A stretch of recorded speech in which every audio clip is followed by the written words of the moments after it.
Okay, let's talk about something interesting. We're going to get inside the head of that person who, when the biggest game of the year is on, well, they're happily reading a book, maybe organizing their closet, literally doing anything else. If that sounds even a little bit like you, you're going to want to stick around. We are diving deep into the psychology of not caring about sports. And right off the bat, let's just get one thing straight. If you couldn't care less about sports, you are so far from alone. In fact, look at this. A full 40% of people feel completely indifferent to the whole sports world. I mean, think about that.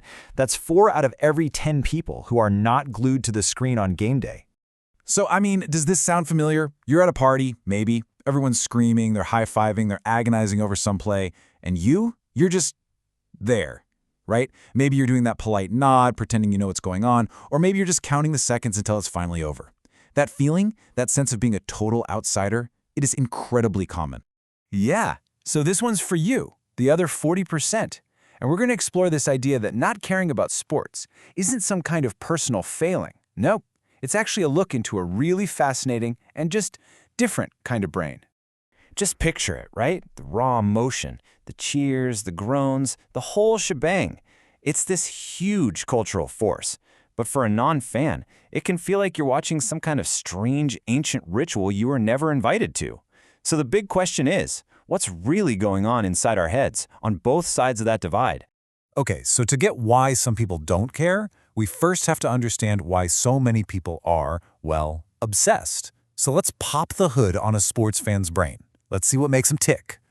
See, at its core, being a sports fan isn't just a casual hobby. Oh no, it taps into some of the most powerful, deep-seated wiring in the human brain.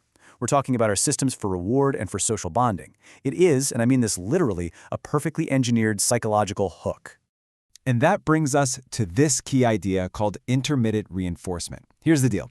A fan's team doesn't win every single time. And that unpredictability, that's the secret sauce.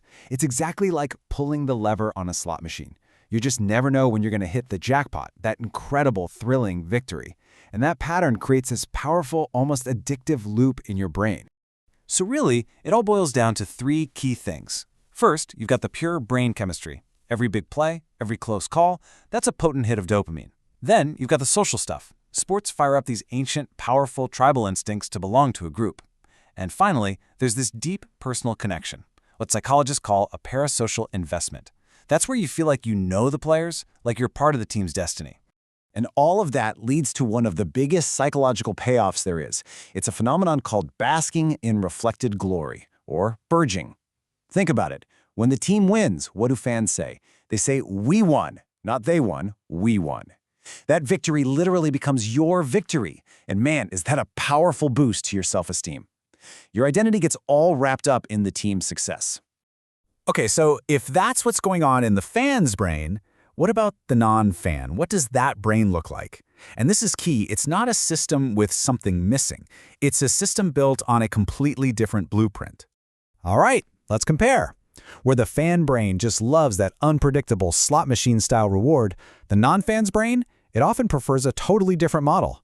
It tends to favor more direct engagement. Getting rewards from doing something yourself, not from watching others do it. That unpredictable thrill from the sidelines, it just doesn't hit the same way.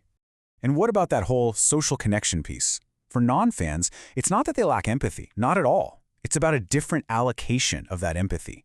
Maybe their tribal instincts are just a bit lower, or maybe they just invest all that powerful social energy somewhere else, into their family, their close friends, maybe a creative project, or their local community, instead of a sports team. Now, this next one is a really big deal. Non-fans, they typically don't get their self-esteem from basking in reflected glory. Their sense of who they are isn't tied to the wins and losses of some outside group. And this often points to a more stable self-concept, where your feeling of self-worth comes from the inside, from your own achievements, your own values. So all of this kind of leads to the big question, right? The one that might be rattling around in your head if you're in that 40%. With all this intense psychology going on, does it mean something is, wrong with you if you just don't feel it? Let me be as clear as I possibly can. No, not even close. You're not broken. You are not boring. You are not missing some kind of passion gene. You are just wired differently. Period. So you know what? Let's totally reframe this whole conversation. Because this isn't about what you lack. It's about where else you find the exact same things that sports fans find in the game. It's about finding your own game. And this is probably the most important point of all. Being indifferent to sports says absolutely nothing about your ability to feel passion or loyalty or excitement. It just means all of that amazing energy is channeled somewhere else. You have the exact same fundamental human needs as anyone else, for engagement, for community, for a story that grabs you. You just satisfy them in different ways. Think of it like this. The deep meaning a fan gets from their team's history, you might find that in a political cause or a scientific breakthrough. That incredible narrative of an underdog season, you might get that from a brilliant novel or a gripping documentary. And the community you feel in a stadium, you might find that in your book club or a volunteer group or an online community built around something you truly love. And that really leaves us with one final thought. The truth is, everybody is a fan of something. Everybody has that place where they feel that intense sense of belonging and passion and meaning. For you, sports just might not be that place. So the real question isn't, why don't I like sports? The real question is, where's your stadium?